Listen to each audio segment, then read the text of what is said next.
Okay, thank you very much. Welcome back to the resumed UFTD committee for the 27th of November. And we note that Councillor Kitty has had to leave, but is still recorded as present earlier in the meeting. And Mayor Powell has left also for an important meeting. We are now going to 7.2 on our agenda, a Transport and Water Strategy and Planning Projects Progress Report. And we have Andy and Alistair at the desk, so I'll hand over to you, Andy, or... Okay, thank you. Thank you. Alistair Talbot, Team Leader of Transport Planning, is with me. And what I think we'll do is we'll just continue to work through the tables, project by project, if that's right. The first project there is UFTD. And perhaps, I'm not sure, Christine, if you would like to speak to that, or... Both UFTD and TSNP are on a separate report on the agenda at 7.3, so we'll perhaps park it and deal with it there. Yep, pick it up there. That sounds good. All right, we'll move to the Infrastructure Development Code. Good afternoon, everyone. So I'll just go through, as Andy suggests, I'll just work through row by row in the projects.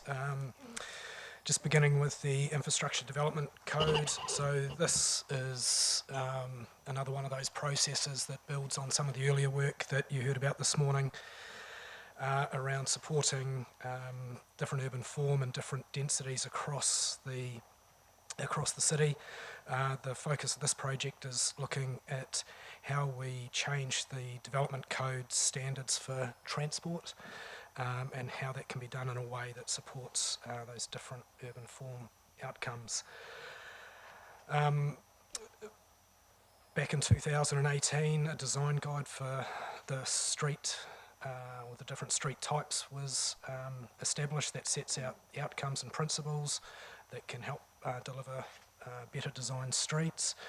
We're currently working on a technical toolbox that then helps developers particularly understand how the principles and outcomes and different design elements can be delivered in their developments.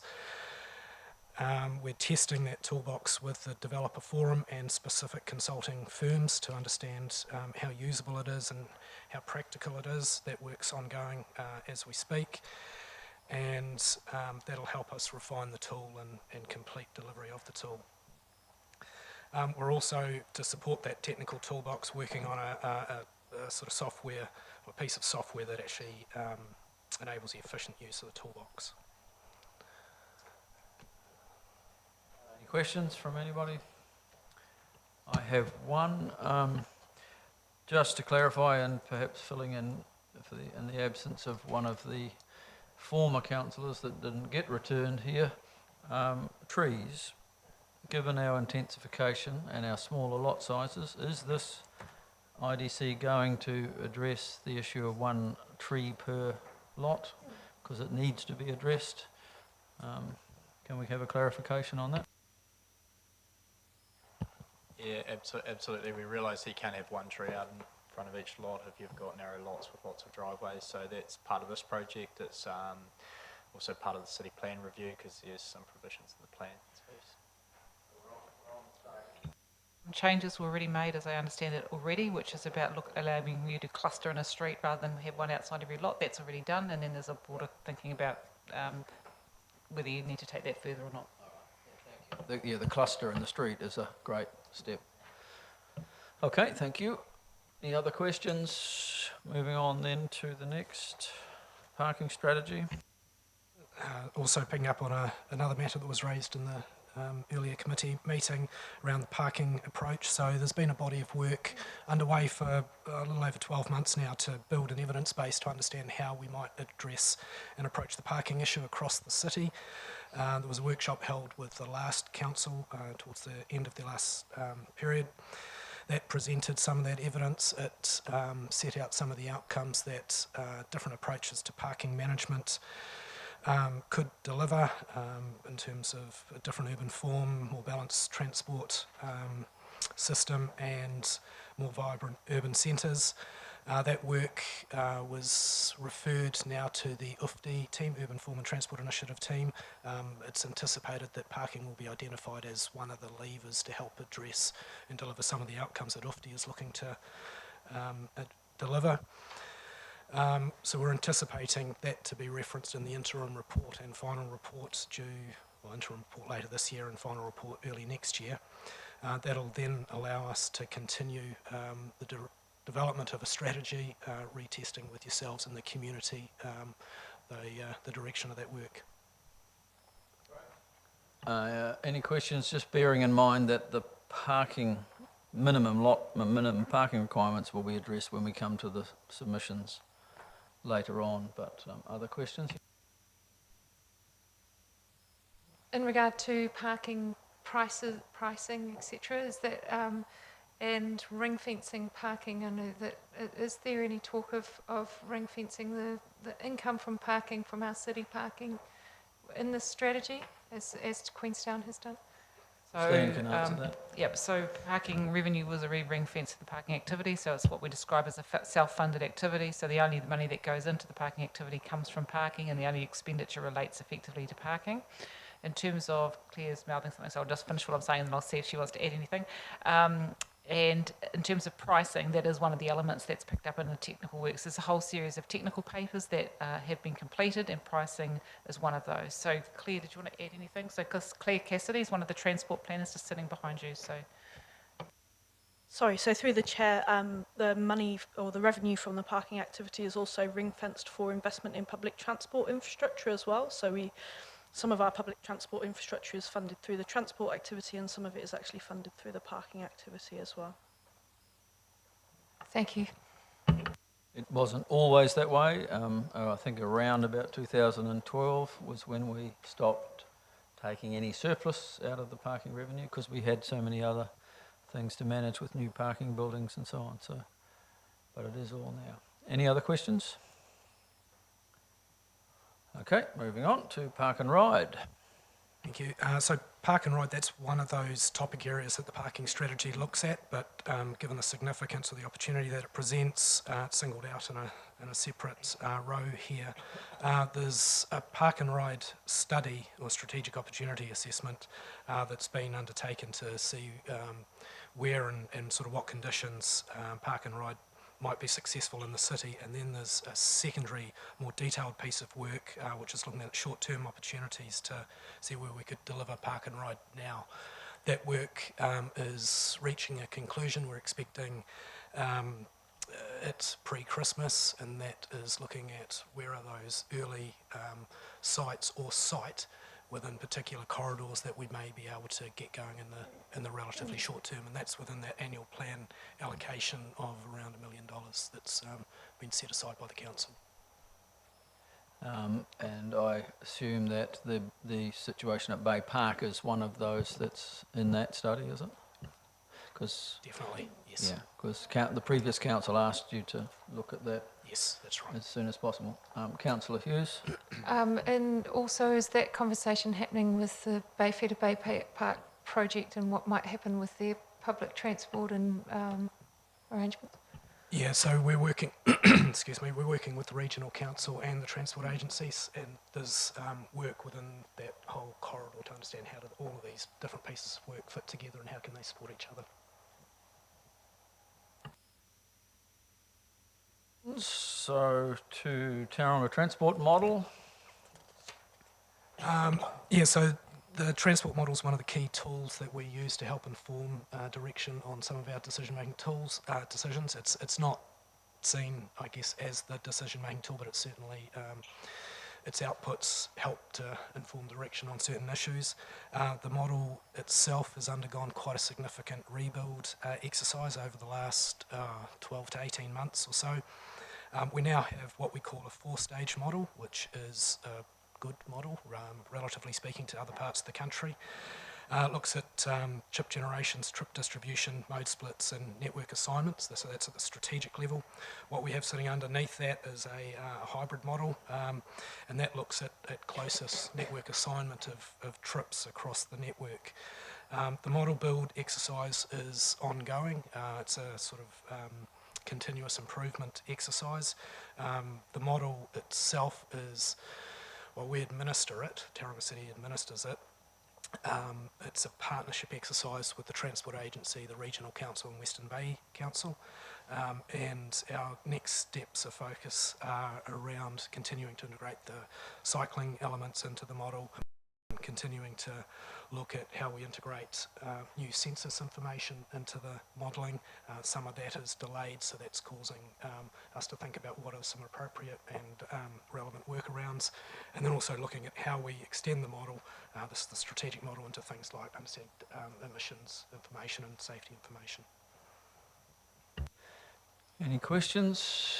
Can you explain, Alistair, the last paragraph about the census data release being delayed? Do we have any idea? Is it just some data they don't have, or is it actually just simply a delay? Do we know any more On that, yeah. It just looks like he might. Bruce Robinson. The census data has been published at the citywide level, but what we really need is a spatial allocation by mesh block, and I don't think that's available yet. So I think I've heard by March we should have that level of detail. For that, Bruce? All right. Eastern Corridor Transport Planning? Sure, so quite a lot happening out in the Eastern Corridor, as you've seen when you've been out there. Key around transport planning is the delivery of the Papamoa East Interchange onto the Tauranga Eastern Link. That really unlocks the Wairaki Town Centre, the industrial areas around there, and in future the Te Tumu urban growth area. It's a requirement of NZTA that infrastructure is delivered to support growth down there, and also to support their toll revenue model for the Tauranga Eastern Link project. The interchange itself is a project that's led by TCC. We're well into the design phases of that. And in terms of delivery, though, at this stage is really reliant on being able to unlock Te Tumu. It is a big ticket item, so it's well north of $50 million, and with the other related roads and waters infrastructure, you're talking about a $100 million program there. Most of that is funded through development contributions from developers, so we take on the debt, and it gets funded over time. So we do need some certainty there, or some alternative models to be able to bring that project on. At the moment, our thinking is it's probably at least 5 years away from being operational. It's going to take us over 3 years to build it. There is some aspirations from some of the developers down there, particularly Blue Haven around the town centre, for it to be delivered earlier. And we're in some initial discussions around how that might look, what financial options might there be. NZTA are also interested in supplementing their tolling model for the Tauranga Eastern Link by providing a second toll gantry, which would capture users of the interchange. That money would be used to fund their debt, not to fund the interchange itself. At this stage, there's discussions also ongoing around that particular matter. Through the Housing Infrastructure Fund, we have been quite successful in getting NZTA contribution to the transport projects, including the Papamoa East Interchange. So that's largely secured the sort of 51% far rate subsidy. But on the downside, the cost of that infrastructure has risen in cost significantly over time. So those savings won't be made for TCC compared to previous budgets. In terms of probably what else is happening in the Eastern Corridor, the critical thing is around the structure planning for transport in Te Tumu. And one thing that we probably could have discussed in more detail when we were out there was around how we're looking to design the transport networks. So we're looking to really provide a step change in terms of the level of service for people who are walking, biking and public transport. So the key road, which is the Boulevard, which is the east-west arterial road linking directly to the Wairaki Town Centre, is planned to have full separated bus lanes.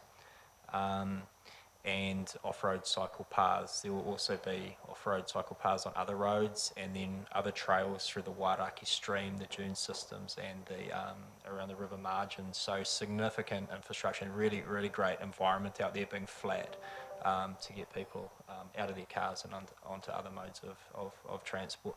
So that structure planning is well progressed. There's really good buy-in from the landowners out there to those concepts. And we will be working with NZTA around funding contributions towards that infrastructure. Even though that infrastructure will be delivered and funded by developers, there is an opportunity for NZTA to subsidise some of that. So we're in some discussions with them there. So that is the Eastern Corridor in a nutshell. Questions? Andy, when you say that the interchange is north of 50 mil, Yeah.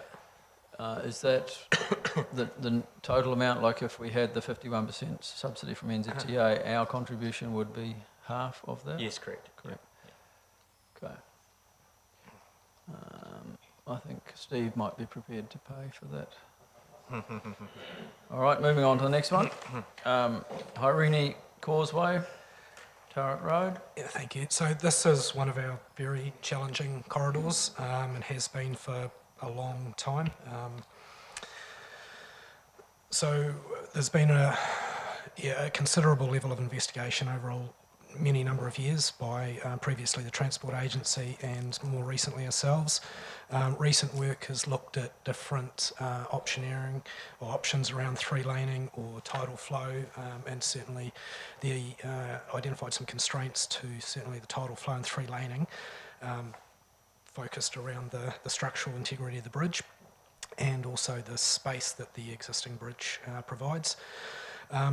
The solution to this area also is reliant partly on where the UFTI project lands and also where the Transport System Plan project lands. UFTI will help confirm the function of the network generally, so what's the role of certain parts of the network, and is this a local connector, a local distributor, or is it something more or less within the within the overall roading hierarchy? When we get clarity on that from the UFTI project, then that helps us understand what the form or the design solutions are to help then deliver that function. So the investigations are continuing, but the work to help find those answers will be dependent partly on UFTI and the TSP project as well. Councillor Clout, then Hughes. Thank you. Just if we did go for the three-laning option of the existing bridge, my understanding is we would have to build a second bridge for pedestrians and cycleways. Is that correct? But obviously that would be a lot cheaper than the four-laner. I can't comment on the costing, I'm sorry, but yes, you would need a separate bridge. There's not enough space within the existing bridge. Councillor Hughes, then Councillor Hollis. Sorry, the cycle plan and for this area, and it's feeding into UFTI as well. So does the routes for this have to wait also until UFTI comes through? So we've got some, I guess, more advanced work with the cycle plan. The sort of strategic corridors have been identified through earlier cycle plan work. That work will then inform UFTI, so I guess we've got more certainty of where those cycle corridors are, and the connection to Welcome Bay is key. It's important. Needs to be provided for. Councillor Hollis, then Councillor Morris. That bridge at Hairini's been there since 57 or 59. I can't remember the dates exactly. It would be short-sighted, I think, to do a three-lane tidal flow because it will only last us 10 years, 8 years, whatever it is. If we're going to build another bridge anyway, then spend the extra money and build decent infrastructure. That 15th Ave Turret Road has been a through road since I can remember, and it links everything from Bethlehem all the way through to Te Manga. Effectively, it adds resilience to the road as well. So at the moment, if something happened on, is it 29 or 35 out by Poiki. So there's no resilience at the moment, certainly in certain times of the day. And that bridge has been screaming to be upgraded for about 60 years. So if we don't do it soon, all that's going to happen is a 10 is going to be multiplied by the job over the next 10 or 20 years. So I think that 4-laning at least gives us resilience for a decent length of time. And if we're going to put a bridge in that's 4 lanes, we can add all the extra modes to that bridge anyway for very little cost compared to the infrastructure cost of 4 anyway. Yep. Response from Christine Jones. So a couple of things. So we have had some structural integrity work on that bridge to understand what it can and can't withhold. One of the key reasons why the tidal flow was explored was to look at whether or not that could be used as an interim measure. So because we always had to wait until UFD was done, and then it's going to take some number of years. So could you actually just start using it as a tidal flow? Through whatever decision comes out, we need to go through a robust options assessment process. Otherwise, there will be no NZTA funding, and clearly, 51% is a significant funding stream. So at the moment, there's, I think, a holding sum of 60 million sitting in the current LTP. Once UFD has determined, as Alistair said, what the function of that part of the corridor is, then we can pick up the work again and start moving it forward. And then we can build on all the work that's been done, do robust option analysis and bring that back for the council to consider. And then for you to prioritise and time your investment decisions through this LTP or subsequent LTPs about what investment you want to make and when do you want to make it. So, and it will look at all modes within the corridor. How do we accommodate walking and cycling? How do we accommodate PT? How do we give priority to PT? And how do we deal with passenger vehicles? So that will all be in the mix. But ultimately, they'll all be decisions for council to make. Councillor Morris. Just wondering, Mr. Chair, whether it's the appropriate time for me to dive into projects general, page 53, or am I out of sequence? I'll wait for your direction. Okay.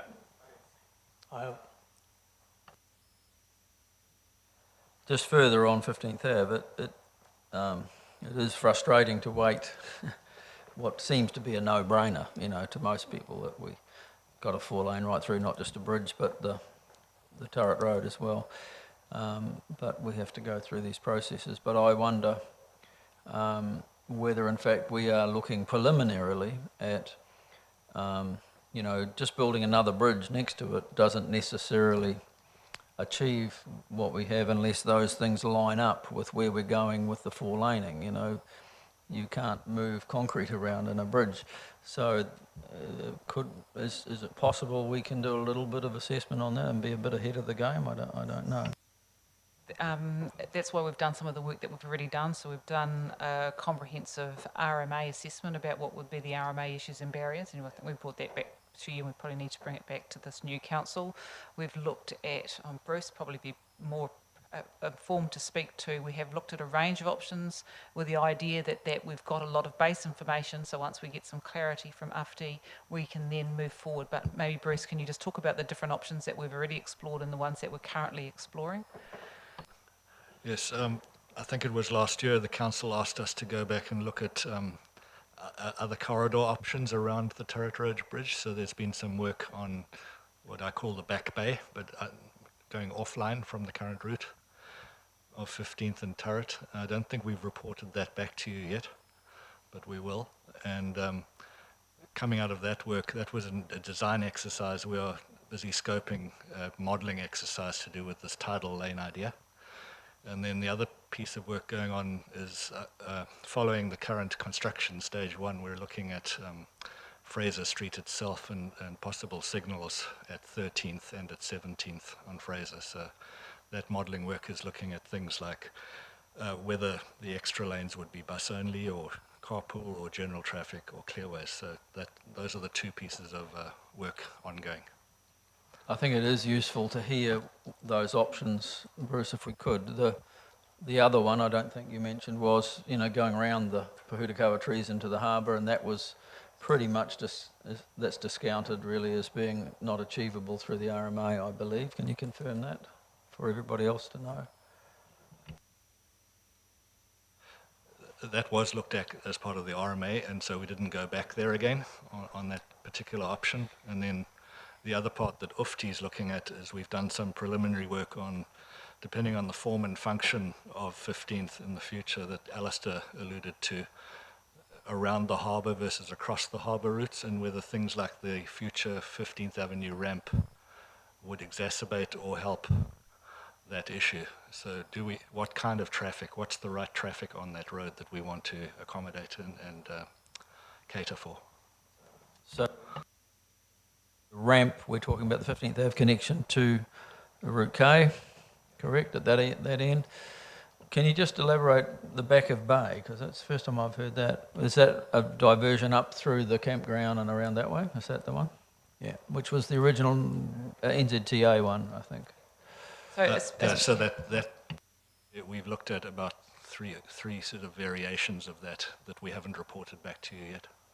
So when we talk about the TSP later on, the TSP is broken down into corridor areas, and we're thinking that this 15th Ave Turret Road will be one particular TSP area. So once we've got that project up and going, then all the work that we've been doing and information we've gained today will move into there, and then there will be further examination of all those options, and that will be then flow back to you once that work's done, with the idea that we should have some high-level work to flow into the LTV prioritisation. But Alistair will cover that a bit more when we come to the TSP report later on the agenda.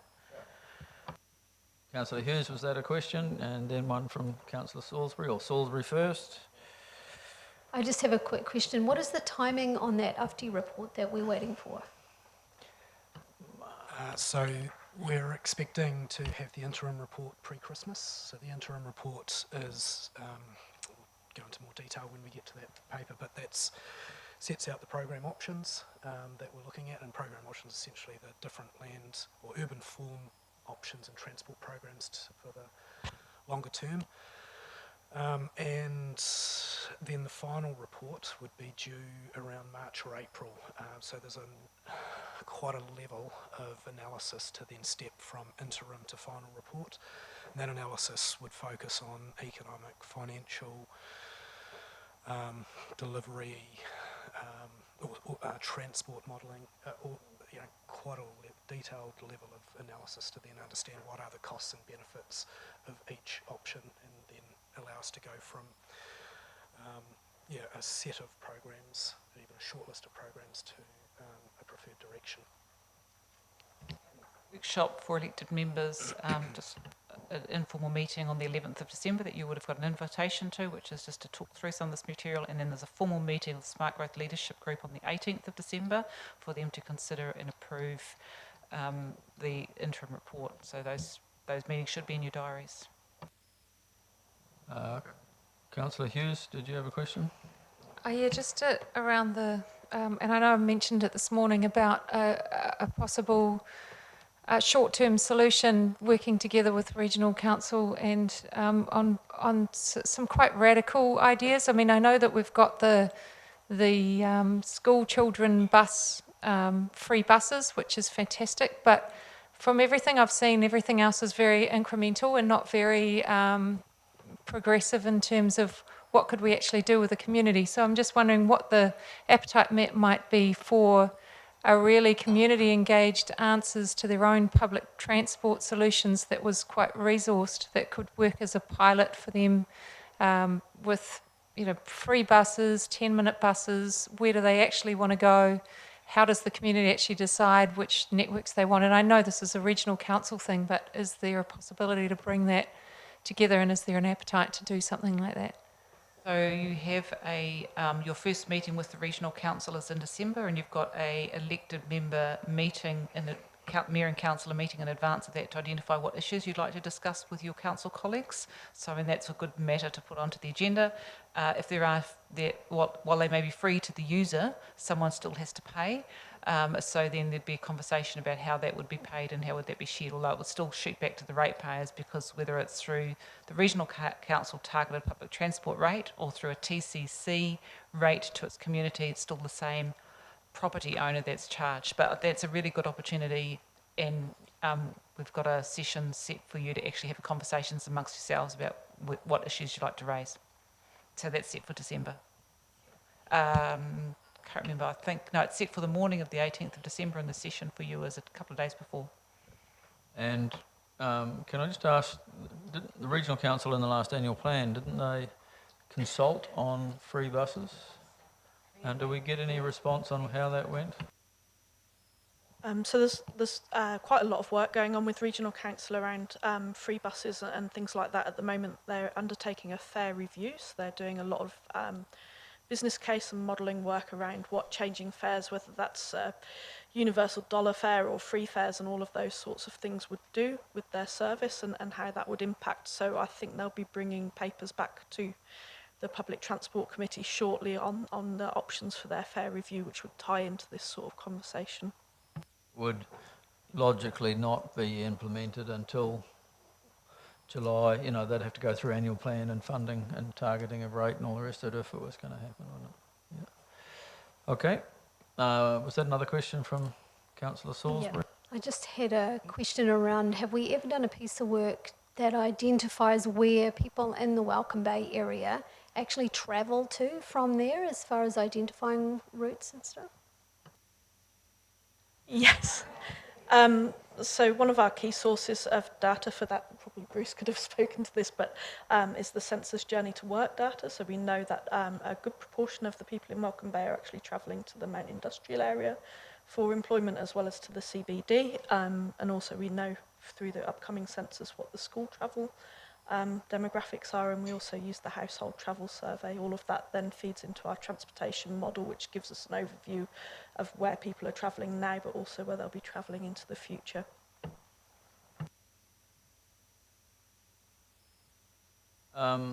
So that takes us to state highway projects now, I think. We can run through them, thank you. Thank you. So Baylink update. So as you noted, this is an NZTA-led project. It's the improvement project between Bay Park and Girvan Road. The investigation into the opportunity to provide PT priority through that intersection is being tested at the moment. That includes some modelling work.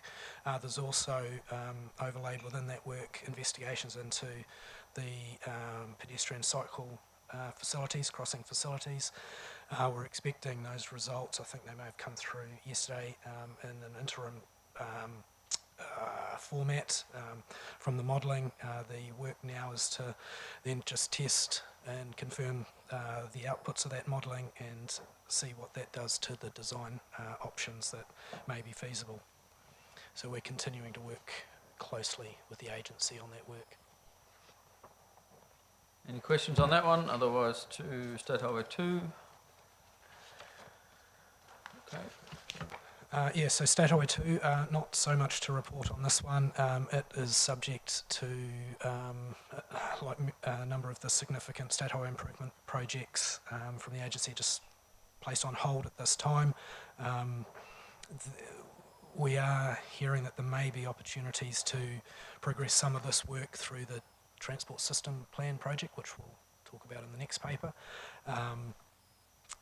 So we'll take those opportunities if they exist. Councillor Hollis?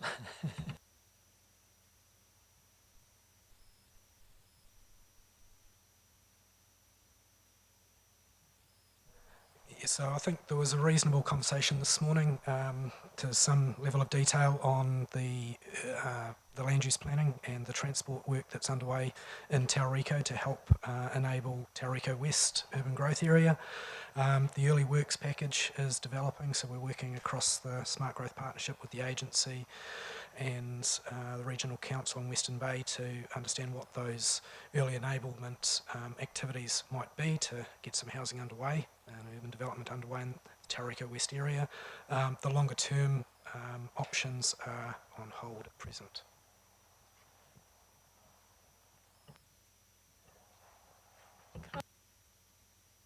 Yes. Sorry, I might have missed something, but it's saying here that they've decided not to proceed, although we're going into detailed plan with an option to proceed. Yeah, so the longer term piece of work for the full corridor is on hold at the moment by the agency, and that's wrapped up in the similar sort of group of activities like State Highway 2 North and elsewhere across the country. But the agency have agreed with ourselves and the Regional Council to progress a piece of work focused on how we might enable some housing in the Tauriko West area, what might be those early... Sorry, I'm just backing up, to the Baylink project. Oh, Sorry, it says here that they've said that they're not going to proceed on the underpass, although they're progressing into detailed design currently on an underpass option. I'm just wondering why that's... Okay, that might just be a timing thing in terms of when we wrote this report and getting it on the agenda. So it'll be Sorry, thank you. Carry most on. recent things haven't been reflected in the text. Right. Next is 17th Ave, are we, or Western? Yeah. Yeah, 17th Ave. Yeah, so 17th Ave connection, this is an opportunity to see whether we can enable an emergency access from the bottom of 17th Ave, so near the historic village onto Takatemu Drive. It's very much at feasibility investigation stage. What might be the costs? What are the options? What are the requirements of St John's? We've had initial meetings with St John's. They're certainly interested and think it could help their response times. But we're now just working through some of those issues, and those issues aren't small. Unfortunately, there's stormwater management issues, there's some geotech issues, there's some stream crossing issues, which all add up to cost, but we're coming together with a little bit of an assessment to then bring back to you to agree what next steps might be. Thank you. Next, Hewlett's Road. If there's no questions on that. So Hewlett's Road area is the next one. So this is a piece of work which was prioritised through the UFTI project that identified a number of near-term issues that needed some investigation by the project team and across that UFTI partnership. The medium and longer term would form, for Hewlett's Road, would form part of the Transport System Plan project. The short-term investigation work is coming to a conclusion. It's identifying that the corridor itself, from what we've got available to us at the moment, is dialed in quite well already. The signals are reasonably well functioning. There's a little bit of work we might be able to do there. We might be able to do some work around lane markings to help some of the lane utilisation and I guess less weaving along the corridor, and there might also be some work around connecting other roads to take some pressure off Hewlett's by providing some connections which run parallel. But as I say, that work's still to be completed, but it is coming to a conclusion shortly. That'll allow us to then as a group understand what our priorities are for taking the next steps, and we can make decisions from there. Any questions? Can I ask, why is it a risk in the bottom paragraph there on page 50? The findings of the investigation may identify recommendations that relate to how significant existing land use activities undertake their operations. Why is that a risk? Is that going to involve change of land use of commercial buildings, or is it around, what is that referring to?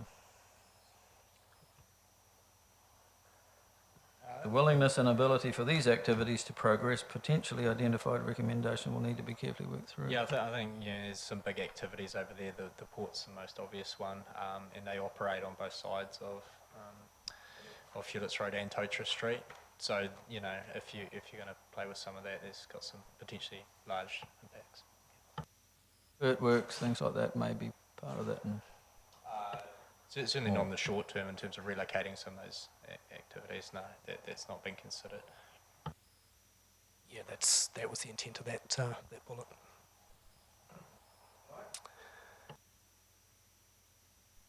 Views? Are we, the airport trail cycleway, when are we going to hear anything more about that, about the investigation around that? Sorry, the airport trail cycleway, progress on that? Do you think, when will we hear that? Yeah, so that's part of the next step in the investigation for the cycle routes. So strategically, we know where the corridors are, or what the services need to be. So we're looking at re-engaging with the community, cycle group stakeholders, as we let the next part of that contract, which it's imminent.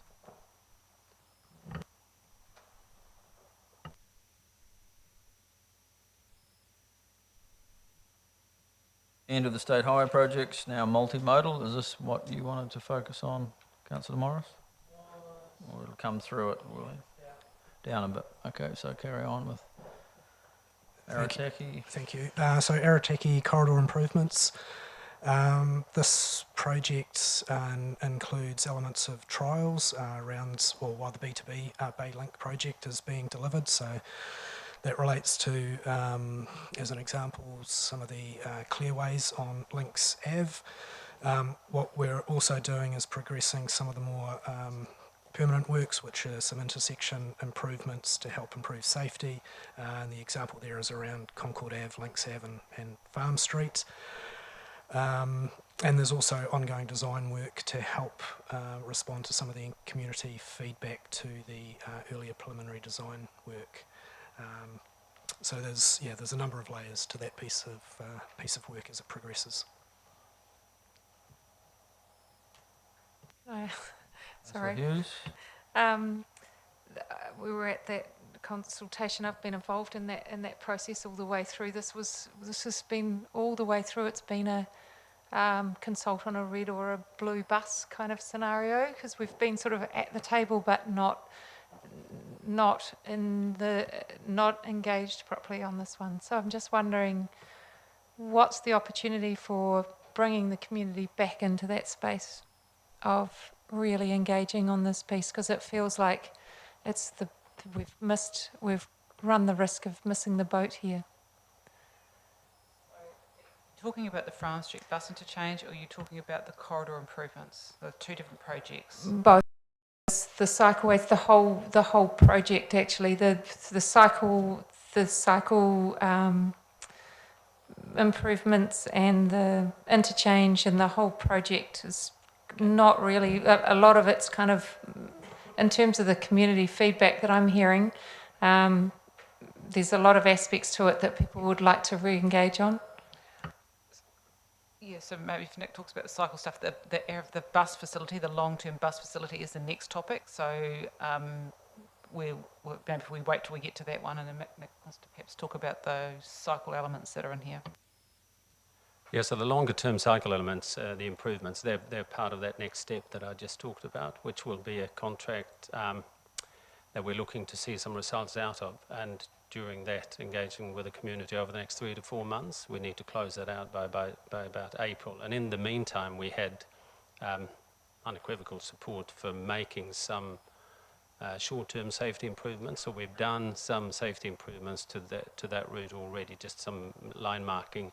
And in January, we are kicking off a smallish physical works contract with racing some pedestrian crossings, improving the staggered intersection at the end of Farm Street, some minor safety improvements that we will push down the speed and make it a bit safer for vulnerable users to travel up and down.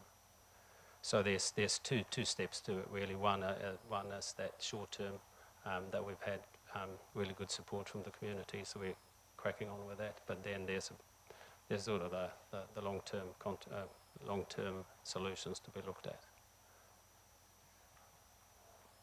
Thank you. The Arataki bus facility, we were most of us were at the consultation at the soccer club and saw the community response to some of the things that are on the maps. And the orange dots that disappeared, we probably want to pursue that a little. Go ahead, Alistair. Sure, thank you. So there's been, as Councillor Hughes pointed out, a lot of work already in trying to understand where the best location for a bus facility is. So that optioneering has got us to a point where there's the St John's site on the reserve and a Bayfair shopping centre site.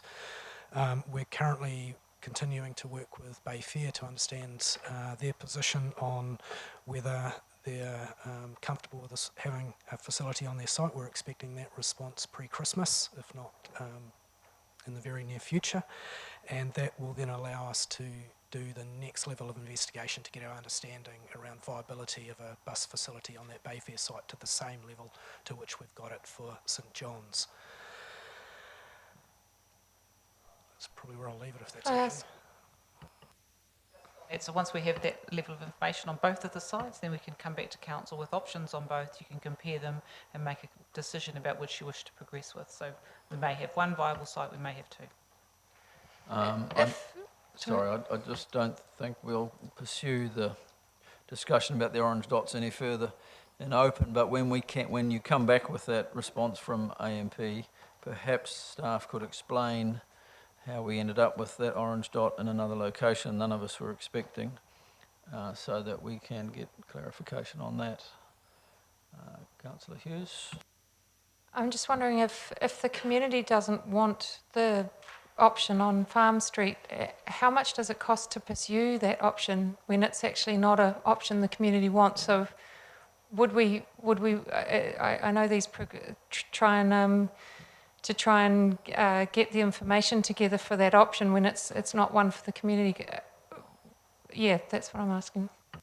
So while some of the residents in that area may not favour it, and we don't know yet where the location will be, the bus users, the feedback that we've had from the bus users is they very much do want it. So there's certainly a part of your community that very much strongly uses it, and the modelling and work that's been done shows that actually Bayfair is the key destination, so Clare probably can add a little bit to that.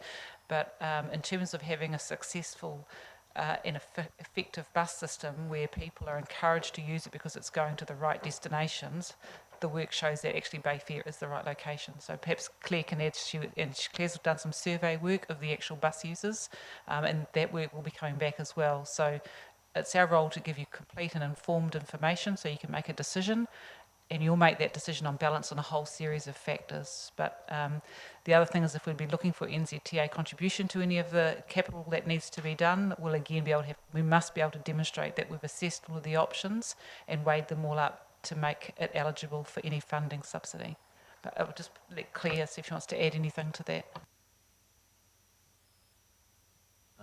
And just to be clear with your question, on Farm Street we're talking about off-road. We're not talking about continuing with the on-street arrangement. That's such a disaster. But can I also ask us if we can clarify if NZTA now do come up with a solution for an underpass, that this doesn't lead to us necessarily revisiting that option which Councillor Morris brought up because there were other factors, or will it mean it can be looked at again? My reflection, again, Claire might want to add to this, is there is a couple of reasons why that site wasn't preferred, even if you could deal with the issue of people moving from one side of the road to the other, and particularly in respect of future-proofing, the ability to upscale that as our population growth occurred. We couldn't physically fit that in, and there were also stormwater issues on that site that restricted the site. Was there any other factors? Yes, there were quite a range of issues with that site. So one of them was around getting the buses, the network diversion that was required, because the buses would probably, for the most part, still go down Link South because that's where they're serving a community, and at this point the people closer to Concord don't have an option to cross State Highway to get to a bus on the State Highway. So there was a permeability and access issue around that site. There was also some issues around the golf course itself and the impact that would have on the operational viability of the golf course and the driving range and things like that. So there were some reserves issues to overcome there too. Councillor Morris?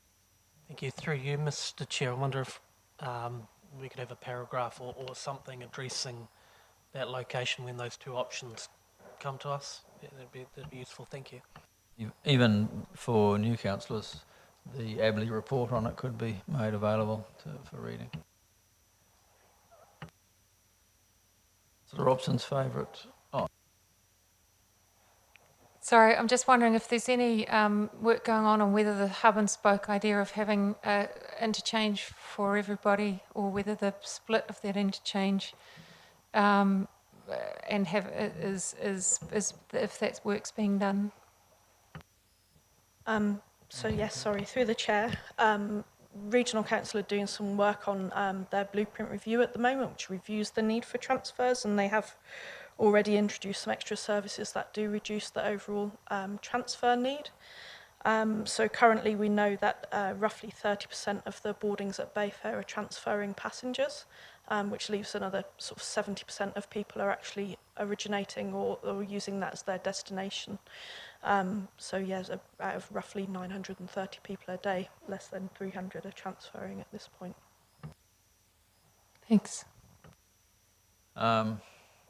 City centre bus facility, first thing possibly is just making available all the Abley reports we've had, because we'll all be looking forward to something we can read over the summer when we haven't got council meetings. And there are 3, I think, at least. So maybe we could have those. I think we may have put them under the induction work in Stella, but I'll check. If not, we can get it there. I think we put it on there after we did the CPD session, but I'll check.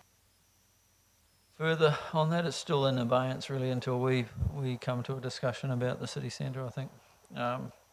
Cameron Road corridor. Yeah, thank you. So this is a project which is just moving into preliminary design and development of a single-stage business case to meet agency funding requirements. It's focused on the short term, and it's focused, so the short term is the sort of 0 to 10 year period, and it's focused on how do we make it more supportive of a sort of multimodal transport corridor. So it's looking at things like where could we provide clearways for buses, particularly between 9th and the city centre. Where can we improve the cycling provisions, and where can we improve things for pedestrians. The preliminary design exercise is programmed to progress through until around April next year. It includes community engagement, and there's a community liaison group that's been established, and that's divided into, I think it's 11 or 12 groups as you step along the Cameron Road corridor between here and the hospital. And there's workshops in about 2 weeks' time, which I understand a couple of the key ward councillors and the chair and the deputy chair of this committee have been invited to, or will be invited to, and briefed on ahead of that. Thank you. Andrew?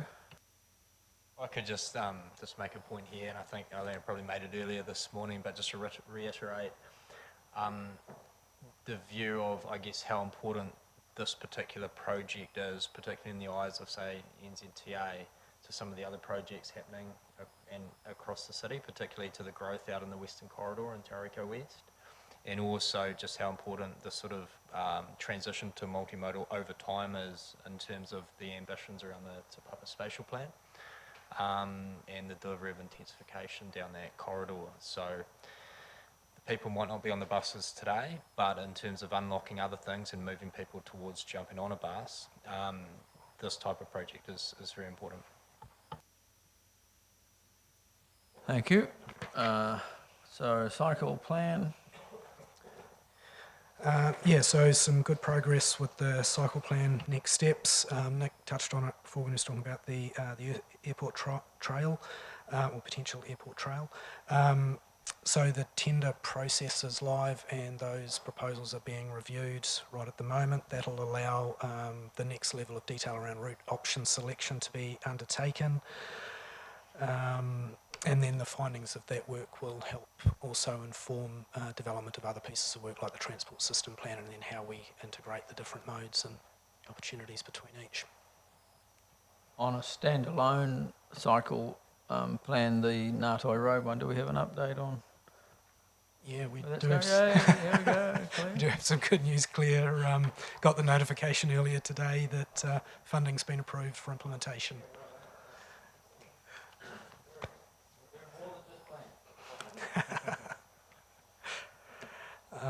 Shall I move to the next one? Yeah. So public transport implementation plan, this is probably just well, it's not a generic item, it is specific to work that's underway. That's part of the partnership between ourselves, the Western Bay, but led by the Regional Council, and this talks, is focused on how do we together deliver those things that support the Public Transport Blueprint, which is the 10-year business case that Regional Council, own to help support the PT service. Our focus is on how do we deliver those infrastructure bits with our partners to support the service. The question is there, project funding, this must be Councillor Morris's. Thank you through you, Mr Chair. I noticed in the FAR committee agenda there was reference to Domain Road, and I see it here, so I'm seeking to leave a question of this committee on that topic. And in the FAR agenda, it talked about an underspend in the Domain Road works due to a reduction in allocated funding from NZTA, or NZTA had allocated funding to the project and then removed it.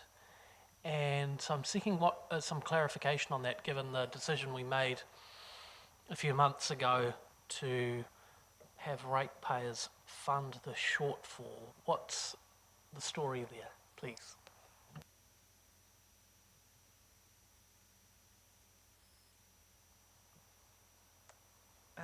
So what we did is we prioritised the pieces of work that we would get subsidy on, which were all the new renewals elements, and then we rearranged, if my understanding is correct, the sequencing in which the contract was delivered by the contractors to do the things that we would definitely get subsidy on first, so that we could continue to have the conversations with NZTA.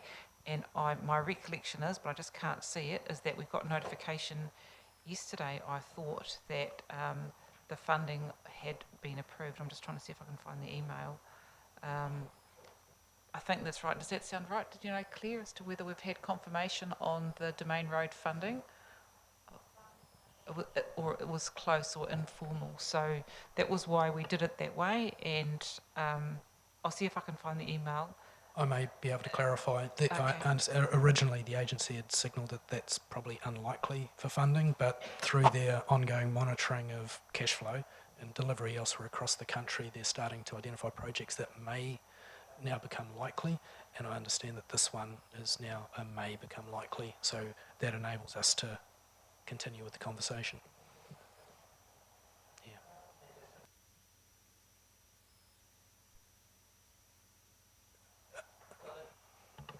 Sorry.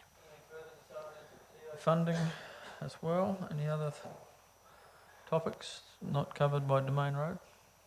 No, but that conversation probably applies generally to other activities. So I guess we continue to work with the agency to understand their cash flow and whether our activities are priorities for their investment. Councillor Robson? On the funding issue in central government, there been no media release from any meeting this afternoon, has there, giving us some sort of... No? Just checking.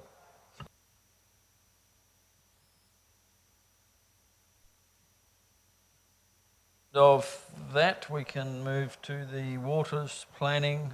Thank you. I don't know if everyone knows, if all of our new elected members know, Alistair Talbot came to us from NZTA, has had quite a long time there, so we are pinching them as we can and building them into our great staff. Councillor Hollis? Can I just check for the elected members that there were no significant transport projects that you would have expected to have been covered in that section that wasn't? I think we've tried to capture everything, but if there's anything that you think should have been in there that wasn't. I just have one question around the Mangatapu Bridge. That never seems to come up. The Mangatapu Bridge is state highway, and it will come up through the UFTI work and the TSNP, that corridor that we're talking about with 15th Ave turret. It will come up as part of that corridor. It was planned, designated, there is land set aside for it, and it comes back to the issue about NZTA's planning for the network and investment to future-proof for growth. So the TSN project will be the mechanism by which we will engage with NZTA on that. 15 years ago it was planned. Waters planning, thank you, Andrew. Right, I've just got Claudia Halberg with me. Claudia's team leader of water strategy and planning in my team, and she'll be working you through the schedule today. This is the, I guess, first time we've specifically put together a separate schedule around the Three Waters projects. Previously, they've sort of been incorporated into Te Tumu structure planning or Te Areko and other things. So it's good to, I think, with where things are going and some of the dollar figures and challenges attached to some of these things, we're looking to put a little bit more emphasis on it and to draw it out separately. So I'll hand it over to you, Claudia. Yes, so starting off with the Eastern Corridor Wastewater Study. So this covers the area from the Te Tumu boundary all the way to the Te Panga treatment plant, and it covers the main trunk network and the pump stations, the main pump stations. And so this piece of work is actually required despite if you're going ahead with Te Tumu or not. So this was already planned in the long-term plan. And the cost for these required upgrades were around 60,000 million. But what we actually found out when we looked at the whole strategy and put a bit of more resilience focus on it, that the cost would actually be around 100 million. And with the 95th percentile, so if we put even a bit more on top of it, we are landing at 150 million. So it's quite significant. And so I want to bring that to your attention. And yeah. Just jumping on that, you might remember when we were out there, we were out in Papamoa and we were driving down, say like Papamoa Beach Road, and we talked about how previously we'd planned to put the pipes down the Wairaki Stream corridor. Now we were looking at the Papamoa Beach Road corridor. It was more resilient. Obviously going through more of a brownfield corridor, digging up roads and things like that is more expensive. So that's one of the issues there, but just generally I think better cost estimates are, we've got our head around that a bit more, and it's showing that, that the resilience is not the only thing pushing the cost up, just generally costs have risen to deliver that type of infrastructure. Yes, so we are currently going through our final stages of looking at the costs and the staging, and we'll bring more details of this project to you at a later point. Councillor Arbery? Would it be useful for other councillors if there's an explanation of the percentiles in terms of estimates? Sure. So a 50% percentile estimate, which is $100 million in this case, is that's where you expect to bring the project in at in terms of cost. So 50% chance it'll be above or below that number, just roughly speaking. A 95 percentile estimate is building a lot more, I guess, risk into your cost estimate, and say 95% of the time we think we could bring it in at that cost or something lower. Councillor Morris? Given the magnitude, thank you through you, Mr. Chair, given the magnitude of the outfall number, have we turned our mind in a very early way to other options? Because I can see if it's in year 2 of the LTP, we might need a cut back on planter boxes or something. Te Manga outfill, yeah.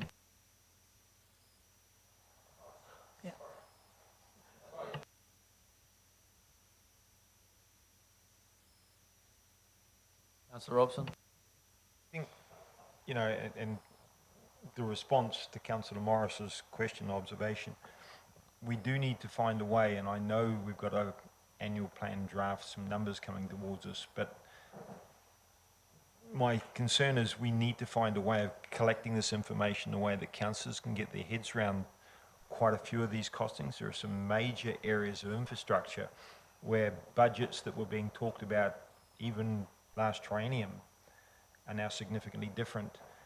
Included in that, because we've gone through the learning about risk in a very unfortunate way, would have been cheaper to go and do an MBA, but we've learned through Durham Street and various other things that when we put a figure in a budget, we've got to allow for the fact that it may not be that. And if a few things break the wrong way, suddenly we're in breach of our constraints.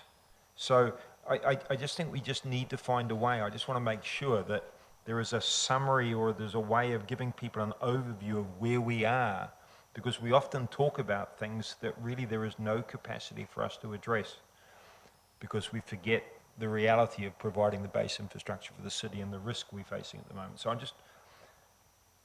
Yep, so what we're working towards is all of this information being in a position to come together for the LTP. So a lot of this work is still work in progress. What we're doing here is, as soon as the information has become available, we're sending you a signal.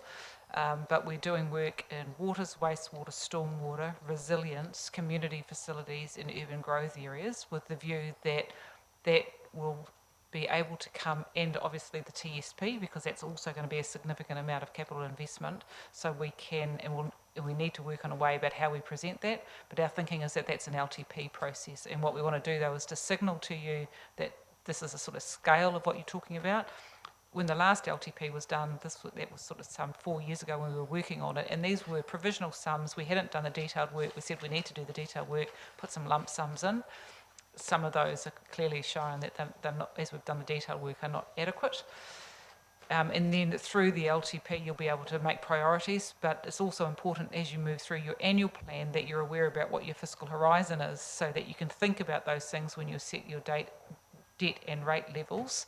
But we won't have enough that you'll be able to look at all of the factors through the LTP. Most of the annual plan, most of these things are 2021 and beyond. Not the 2021 annual plan. So there's still planning budget in the next year to allow us to continue to do the more detailed planning, and then we'll bring that back. But Nick will want to talk about individual sort of more project elements, but that's the sort of broader fiscal and approach. And we will think about, I know Paul's really turning his mind to how do we have these conversations, and we were talking about it before with Yako. So that's a piece of work for us to be doing in the new year. It's just framing that annual plan in the context of knowing that's coming, because I wouldn't want us to... Nick, anything? Or? Yeah, well, I can, just on the shorter term, we are introducing the discipline of risk-based programming and scheduling and costing. So for Waiari, for instance, which is a big expenditure of ours, over the last couple of months, we've started a piece of work to introduce a 95th percentile on that. So, and there's some other reports coming to you over the next couple of months, which will have, which will ask for funding, and there will be a most likely, i.e. the 50 percentile, but also a 95th percentile number, just to give you a sense of what it could be. So, to Andy, to describe it another way, I quite like to see it in a way of the 50 percentile. If you were to do a project a number of times, half the time you come in under, half the time you come in over, but that is what you know in front of you at that point in time. The 95th percentile means that if you were to do it 20 times, if only one time out of those 20 times you do it, would you be over that 95th percentile number? So that maybe just describes it a little bit clearer. But it is a discipline that we will introduce with a bit more discipline, so that we get a better sense of what the risks are around the projects.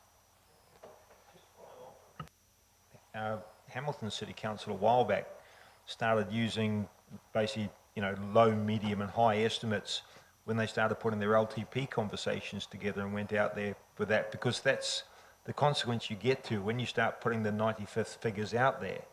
People start adding up all the 95th figures and go, oh, we can't do anything because we've got no money. And so it's actually nuancing that conversation, getting people comfortable enough in that space. Just let Christine respond, but then we kind of need to get back to this, if we can, the three waters.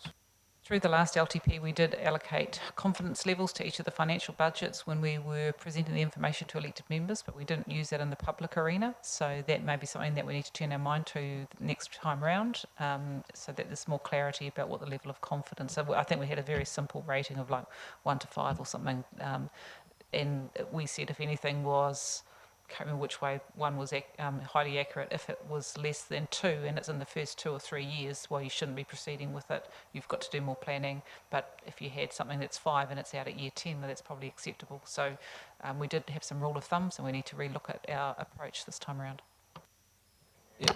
Yeah, and it's valid, John. We just need to get back to this because we've got 2 more items still to get through. We want to wrap by 3:30. Question, Councillor Hughes? Yes?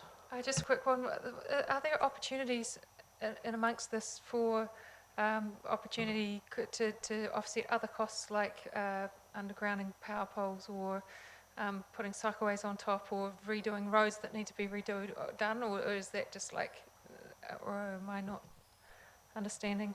Yeah, no, so where we identify these major upgrades and we will have interruptions, we are actually talking to PowerCo, to other companies and also to our colleagues in transport if we can actually then have got multiple benefits at the same time.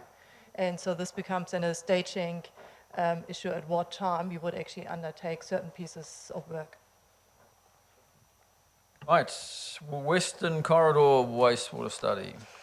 Yeah, so this is a similar study for the Western Corridor, but more looking at all the new growth areas, and it includes Tauriko West, the Lower and Upper Belk Road, Merrick Road, so basically everything which was identified in that Western areas through smart growth. And so this is a study we just started. It wasn't actually done any planning beforehand, so there's no budget in the current LTP around wastewater upgrades in this area.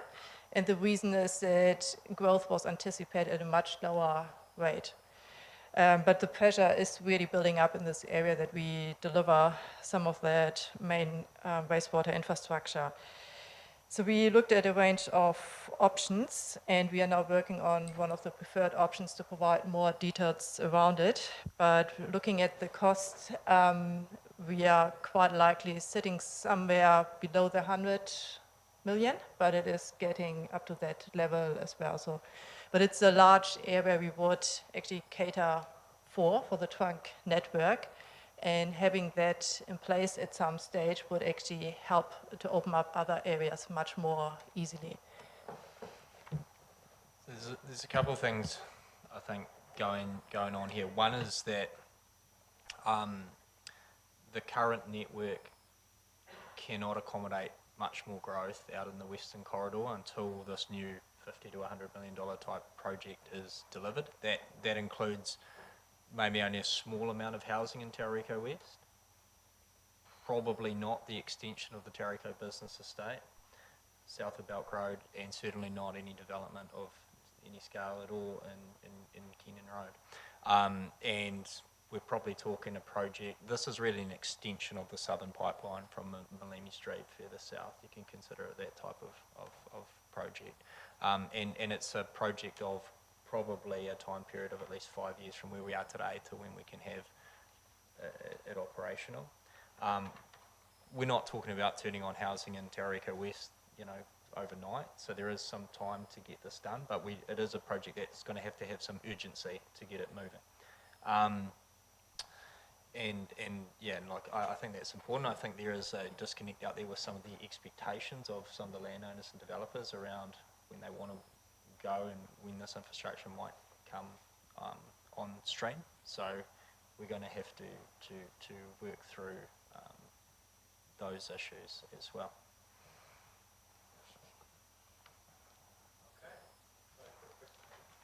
I'm assuming that the bulk of that will be DC funded eventually. Yeah. I mean, based on traditional funding models, I know Kristen's probably going. You can comment. You can talk.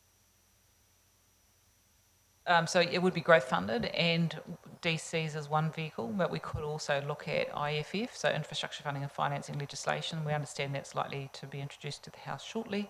That may be a reasonable mechanism, which would mean it could come off balance sheet. So we need to continue to explore those, but as Cam was saying earlier, we need to be well advanced with all our planning and our thinking so that if there is an opportunity to progress land supply both for residential and non-residential in this area, we can proceed. And we are running parallel streams of work in terms of the infrastructure planning and the infrastructure funding and financing. There's going to be a critical part of this project is around what do we plan for. The issue I raised earlier was that when the Lakes and TE was built, only enough capacity for that was built into the network. Now, for this stage of planning, are we going to just plan for Keenan Road, the business estate, and Taurika West, or are we going to think beyond that? And certainly some areas beyond that have been identified as potentially suitable for further urban growth long term. But there's no agreement that that growth will happen. And there's certainly some other ideas coming through AFTI and other processes around where growth might be long term. So we're going to need to really think about that future proofing discussion quite carefully. Claudia, thank you that you've been sitting with us most of the day to do this presentation. I'm going to have to move us along a little because some of our members aren't here anyway, but we have all this, we've read it all. If there are any questions anywhere in this, can you raise the issues now? Because I think we need to get on to the AFTI one and then the submissions, and before we try and close up at about 3:30. So, Councillor Clout. And Thank you. My only main concern, and I think, I might be beating Councillor Morris to the draw here, is the Te Manga Ocean Outfall project. And Christine advised us a few days ago that rather than the 900 metre outfall, it may have to go beyond a kilometre or two. And so, I have to ask the question, what's driving that? Because if the current quality of the effluent or the outflow now is actually quite reasonable, why do we have to extend it that much beyond the 900 metres? So that's a question that I'll be wanting to get the answer to. Go, and then Cloudy might want to add to it. So that's if you have to renew the consent, and one of the options that we're looking at is outlined on page, wherever it is, 50-something. 55 is relining, which means we may not need to get an additional consent. So the length is based on what's been happening around New Zealand. So our consent is a number of years old, and the world has moved on in terms of environmental expectations, cultural expectations, etc., and community expectations. So that's why we're just anticipating if we were to go through a consenting process, it's likely that would be held to a higher standard in having the output pipe location further away from the beach. But I don't know if you want to add to that. That's Correct. It's only based on other councils' experience.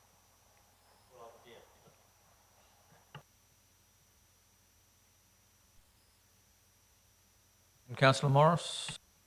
Briefly, through you, Mr. Chair, there's also an ability to pay element to consenting as well. And if we had a couple $100 million dropped on the balance sheet in year 2 of the LTP,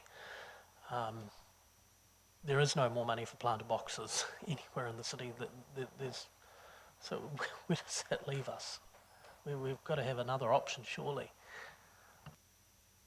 and that's why we've been, Barty, Paul and myself are having engagement in terms of the Growth Council initiatives, the conversations with the Crown.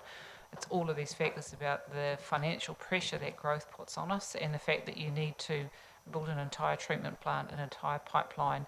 You can't just build the little bit that you need. It's not like Lego. So, and all of those costs sit there, while the financial revenue from development contributions to fund that takes, in some cases, 30, 40, 50 years until the council can recoup that. And in the meantime, it sits on your balance sheet, and the cost of capital adds on to that debt. So it's just a fundamental issue about the balance sheet equation of growth at the end of the day.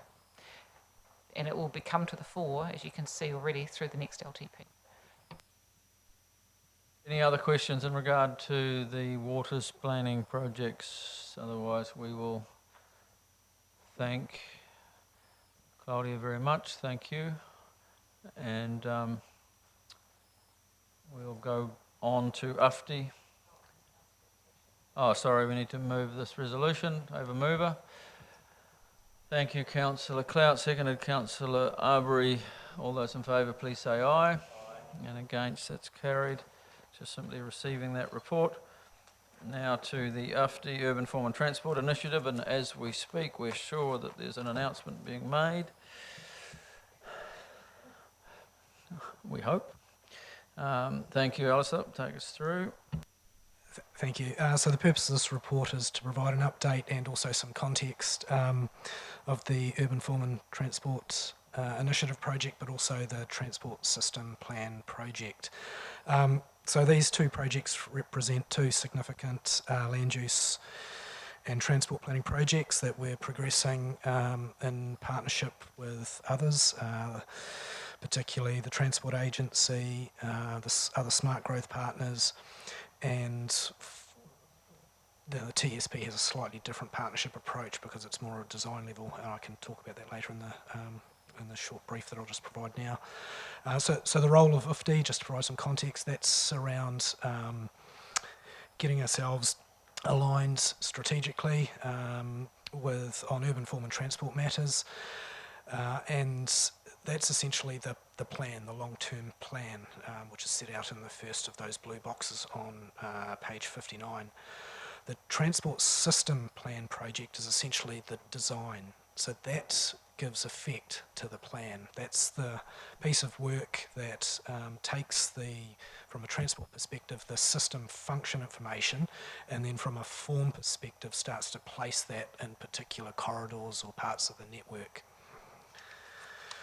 The output of both projects, but particularly the TSP, will then help provide the inputs into the long-term plan, and at that point you'll get the opportunity to debate the priority and the merits of each and which ones go forward in our next long-term plan. Just a little bit more background on UFD. So UFD is essentially a four-stage project. We're currently within stage 3. So the first stage of the project, that was establishing the partnership and the scope of the work, funding plan, and that was completed early last year. Then the second stage was developing a foundation report, and that was from a business case perspective, just identifying those key problems and getting those agreed across the partnership and the benefits of addressing those problems. What we're doing now is developing an interim report, so that's those programs I mentioned earlier. What are the ways and the options that we've got available to the partnership to then respond to those problems and deliver the benefits that UFD is focused on. As I said earlier, the interim report will set out a number of programs, a number of scenarios on urban form and transport. The final report will include the real detail around financial and economic and transport modelling to confirm a preferred way forward and a preferred direction. And that's due around March or April next year. The TSP, that leads on from UFD. What we've done is started to overlap the two so that we're not running processes end on end. We're working with the Transport Agency particularly to ensure that that meets with their requirements. We have now received correspondence from them that they're supportive of the project. Now we're working on getting funding support for that project from them. That seems promising, and we hope to conclude that very soon. In terms of scope, we're currently working through the procurement or getting the procurement documents ready to then go out to the market pre-Christmas and then have those proposals come back in February. There's a certain time frame that government procurement rules require us to meet, so that's a little bit of delay, but that process is there to help ensure we get the right suppliers to deliver what we're actually after. As we develop that scope for procurement services, working closely with others like the Regional Council and obviously the Transport Agency in Western Bay, just to make sure that this thing then fits with what they're also intending, and it also helps deliver on some of their requirements. So we are still very much in that project establishment phase, but we're working closely with key partners. There's been early conversations with others like KiwiRail and the Ports of Tauranga. They're committed to working with us, particularly on key priority areas of focus like the Hewletts Road sub-area, which would be Hewletts, Totara, Hull and Monganui. And that work to just formalise the governance arrangements for the project are progressing. So next steps, just touching on those. For UFD, that's to deliver the interim report, so that's a pretty pressured next month, but that work's underway and developing, and then the next steps for the transport system plan are to complete the documentation to support the tender process to also go out pre-Christmas, and to sort of finalise those conversations with the agency and others in terms of governance structures, how they support those funding arrangements from the agency.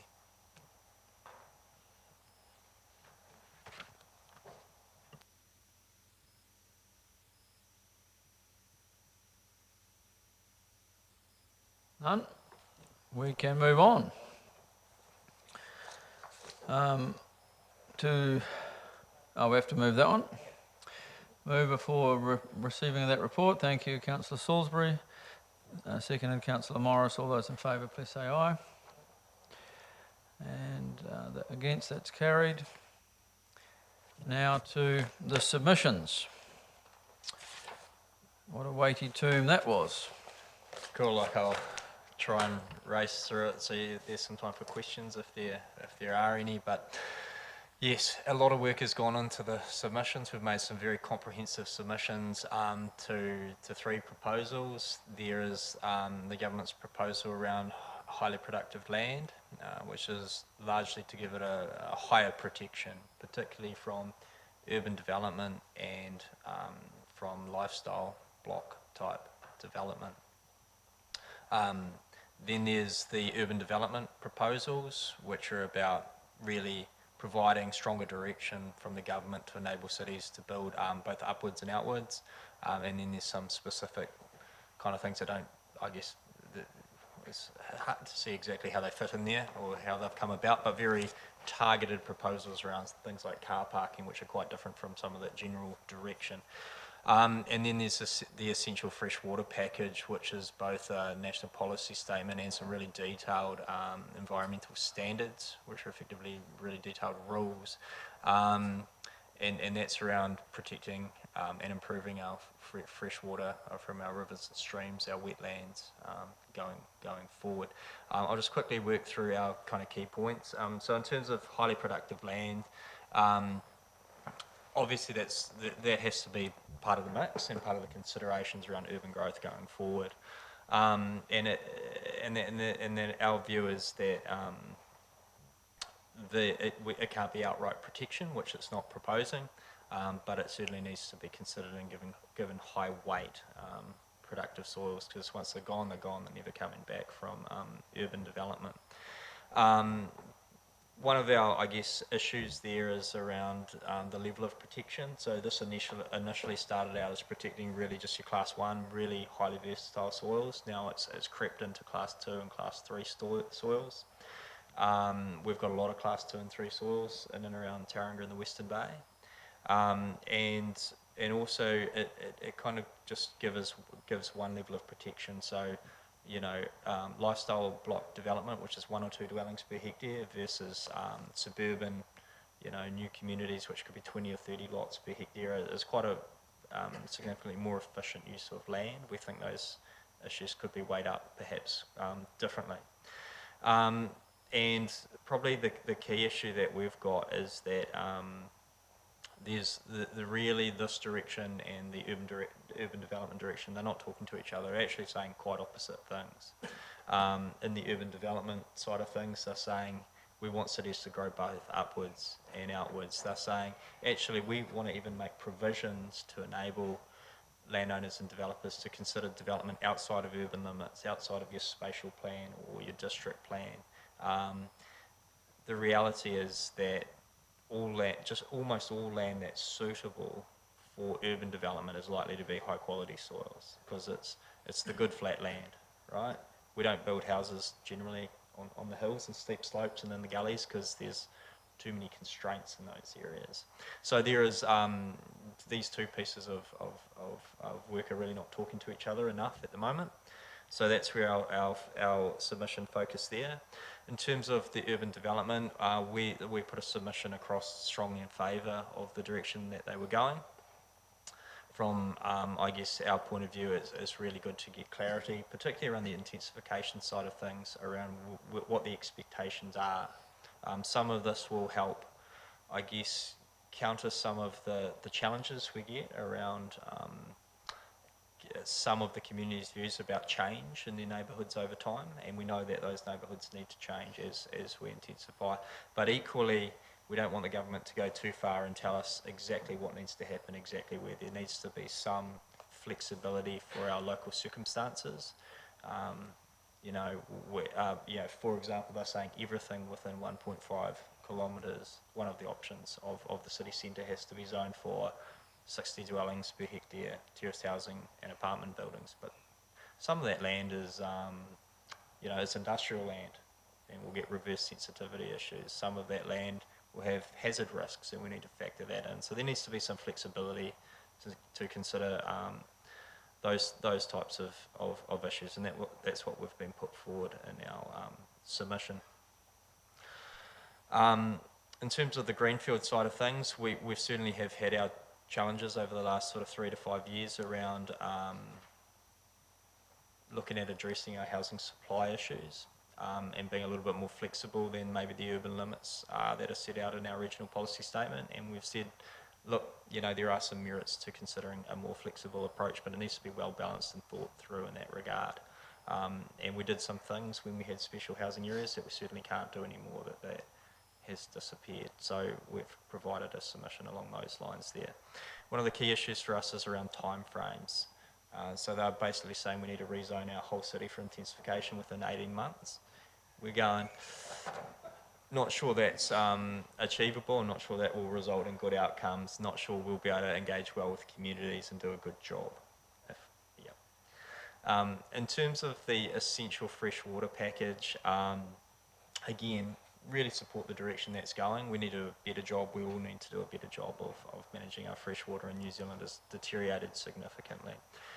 They have some really good concepts in there, concepts around an effects management hierarchy. So you look to protect. If you can't protect, you can, look to, sort of mitigate, and then you can, you can do offsetting, recreate streams, etc. So those concepts are great. It's about the concept of sort of no net loss. But what doesn't come through is the thinking there doesn't come through in the rules and the way they've drafted things, which is more in terms of outright protection of streams and wetlands. And the issues there are fine when you consider large water bodies like the Kokarera stream, the Wairoa River, but when you get to some of the smaller, maybe, a lot of us would probably classify them as farm drains. They're actually streams, classified as streams under the RMA. That becomes really problematic when you're looking at large-scale urban development and large-scale landform change, and they just won't be, those rules are not likely to be compatible as currently drafted with enabling efficient urban development. And so we've put forward quite a range of suggestions on how they can be improved. And we've undertaken through our planning consultants, Foresight, who are very much leaders in this field, to in-depth case studies of the Te Tumu and Tauranga West urban growth areas. We're also looking to work with the other growth councils to try and, I guess, elevate the issues that we've identified within MFE and within government, because this package has largely, it's driven a huge amount of interest, tens of thousands of submissions, most of them focused on rural issues. So we see a risk that the urban issues might get a little bit lost in this if we don't try and I guess, push them a little bit further. So that's just a key summary from me of those submissions. Thank you, and I want to say you've done, I think, a great job in the submissions and addressing the issues of real concern. It'll be catastrophic if they proceed with this unamended and without taking cognizant of these issues, because it's just getting harder and harder for us to deliver, and more and more expensive to deliver. Any comments? Let's have just questions and a couple of quick comments, and then we'll kind of wrap it up if we can. So I'll go from questions to comments. Councillor Clout. Thank you. Oh, just really good work, and very comprehensive. You've obviously gone through. Someone's got their. Okay. Oh, you've got your microphone on. sort of echoing. Sorry. So no, obviously a very comprehensive analysis of those three NPSs. I note that the final attachment is a joint Bay of Plenty Council submission, which I think is, fantastic. I'm just wondering what was the driver of doing a joint submission? So that was an idea that was raised by the regional council. The initial thinking was that we could just put in one joint submission and that would cover all the issues from across the whole Bay of Plenty, so all, I think there's 8 or 9 councils. What became obvious is that the issues are quite different across different councils, so it became in quite a lot more high level.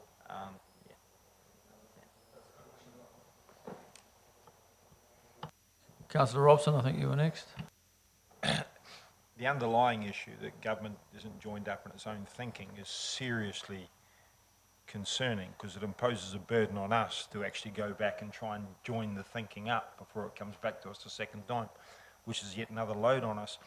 The other thing I'm concerned about is on page, I think it's page 90, when they're asking us to undertake technical or economic analyses, which, and that goes back to a comment I made earlier about you got urban planners, but we got no economists, so is this even viable?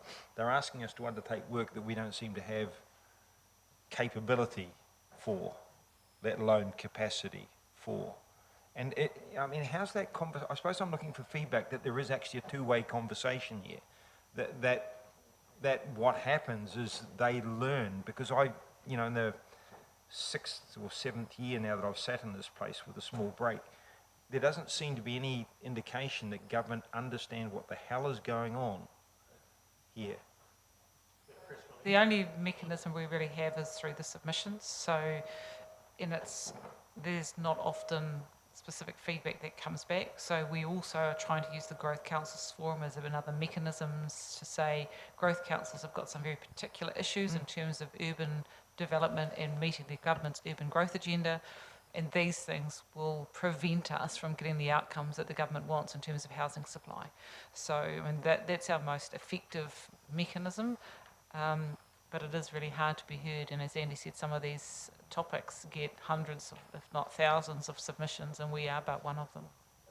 So we try to use as many mechanisms as we can, and if we have something like UFTI, where the government is a partner around the table, and we have MHUD, Kāinga Ora, NZTA, that may give us a bit more of an avenue to actually raise some of these issues and for them to understand what it really means when it's applied on the ground, because it's the implementation issues that are sometimes difficult for them to see because they don't need to apply it.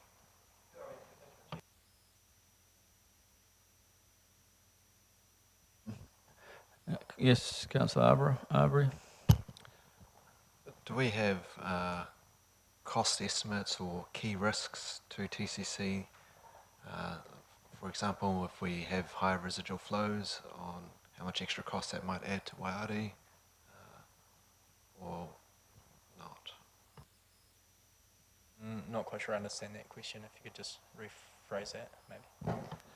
So if we have extra requirements put on us, so if on the NPS on fresh water, say they cause us to have extra residual flows with when we go through a reconsent process, we have higher standards to meet. That will cause us to have less water that we can put through our treatment plants, so we might have to build extra capacity at a new treatment plant. So there's going to be a range of extra costs through all these different requirements they're putting on us. Have we tried to quantify the cost of all those requirements yet, or are we planning to? So in terms of the Waiari I think is a 35-year consent, and it's only just been activated, so we've got quite a long time. We don't need to worry about that at this point in time. And it has the amount of residual flows, and there's a whole series of monitoring in terms of the level of flow in the stream, the fish life, ecological life, all of which has to be monitored and reported back. So there's quite a strict regime around that. In terms of our other treatment plants with Joyce and Oropi, we have consented levels, and we've also looked at the RPS, is Claudia here? No, she's gone. The Regional Council's freshwater plan change in the regional policy statement. It set sort of a standardised framework, and we submitted to that to say, actually, you need to look at the specific issues in terms of each of the water bodies themselves and what they can and can't handle. And we employed some expert resource to look at those particular water bodies. And based on that assessment, we have assumed that we're not likely to get the current consented levels reconsented. So when we've looked strategically at the whole of our water network and said, what volumes can we put through each plant and what volumes do we need for the city, we've already taken into account that it's possible we won't get reconsented levels, and we have to budget, we have to provide infrastructure that will enable us to take other water from other locations, in this instance Waiari, because Joyce and Oropi are unlikely to be able to be increased to the current consented levels. So we do that once we understand what the likely rules are going to be. So as we prepared ourselves for submitting to the regional policy statement on that water issue, we did all of that technical work. That was the evidence that we took with us, and we're just about to go to mediation on that, and with an objective of protecting the urban water supply as a priority, and making sure that's a priority relative to other needs such as horticulture in the sub-region. So we do, once we get enough clarity, otherwise we spend a whole lot of time doing costing and work when maybe it doesn't come to fruition. So we're better to work at the policy level at the front end. Once that policy level is moving into an implementation framework, we then start doing scenario and costing analysis, and that is the information that we take into the whatever hearings process or other methods that are relevant for that policy. If that makes sense? Does that help? It's a complex equation, and at each step we drive down another level of detail. But if you do too much detail at the front end, you might be doing a whole lot of work for something that actually gets turned over and gets changed before you get any further down the track. Yes, that's useful, thanks.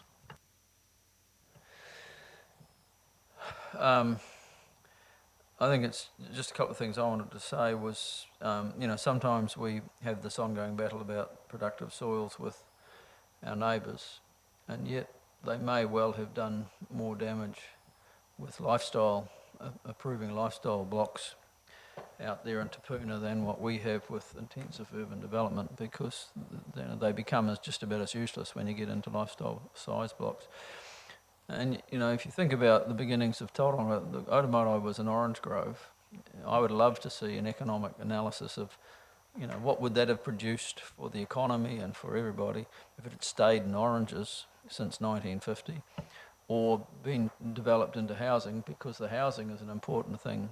Growing houses is just as important as growing oranges, in my opinion, but we don't do that kind of analysis, and obviously the government doesn't. We just tend to focus on soil that grows veggies and things, and people still have to live in houses. We have a crisis here with not enough. So that's one point. And I can't remember the other one now, so it might come to a close. Can I have a mover for the motion to accept the report? Thank you, Councillor Hughes, and seconded Councillor Salisbury. I'll put that. All those in favour say aye. Against, that's carried.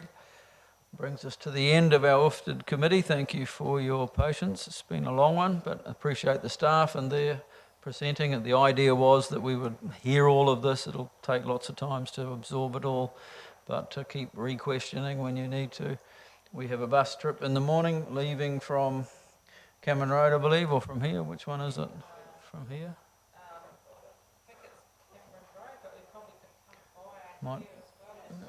If we're not actually meeting at Cameron Road, it would be helpful, I think, to... Is that right? Maybe we could we check and just have an email sent out on that so we know tonight?